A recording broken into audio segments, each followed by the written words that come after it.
আমার ছেলে 2008-এ মারা গেছে। যেদিন মারা গেছে তার 6 দিন পরে আমার ইউরোপ সফর ছিল, এন্টার ইউরোপ। আমার ভিসার জন্য আমি জার্মানি এমবেসিতে গেছি, তো আমার লঙ্গি পড়া। কেন ছেলে মারা গেছে, 6-7 বছর যাকে নিয়ে চিকিৎসা করছি, জানেন তো আপনারা। বাংলাদেশে ব্যাংককে প্রথম ছেলে, মনটাও ভালো ছিল না, থাকে কি করা। তা আমার লুঙ্গি পড়া ছিল, পানের ডাব্বা হাতে ছিল, আমি পান খাইতেছিলাম, জামায় বুতামও ভালো মতো লাগানো ছিল না। আমি যখন জার্মানি এমবেসিতে ঢুকি, তো যারা বৈশা আছে ভিসার জন্য সবাই আমার দেখা খিলকিলায় হাসা দিছে যে দেখো মোল্লা এসে, চেহারার অবস্থা কি। এ আসছে জার্মানির ভিসা নিতে, তাও সেনজিন।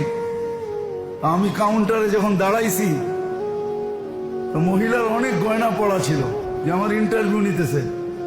অধিকাংশ গয়না কালো।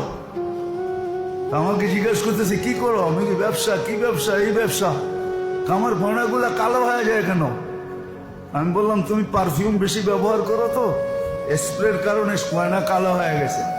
আমি গুলো হোয়াইট করবো কি দিয়ে, পরিষ্কার করবো কি দিয়ে? আমার কারখানায় আসো, এত দূর যাওয়ার তো সম্ভব না, তুমি ঘরোয়া ভাবে বলো। আমি বললাম যে ঘরোয়া ভাবে এইভাবে তুমি পরিষ্কার করতে পারো। আমি দেখতেছি সে ভিসা প্রিন্ট করতেছে। তা আমাকে বললো যে এত টাকা দাও, দিলাম। কয় বউ তুমি এখানে। বসলাম, আধা ঘন্টা পরে পাসপোর্ট দিল। আমি খুলে দেখলাম যে হ্যাঁ ভিসা হয়ে গেছে। এখন সবাই সবার মুখ দেখা দেখি করতেছে যে মোল্লা কর্তিকা হয়তো বিশাল হয়ে গেল, আমরা তো ঘন্টার পর ঘন্টা বয়ে দিছি, কেউ তো ডাকেই না। এমন বেশভূষা নিয়ে গেছে, মনে হয় যে উনি বিলকুল এন্টার ইউরোপিয়ান হয়ে আসছে। মানে দেখলেই তাকে ভিসা দিতে হবে, কেননা সে ইউরোপিয়ান স্টাইলে আসছে, নারী বলেন আর পুরুষ বলেন।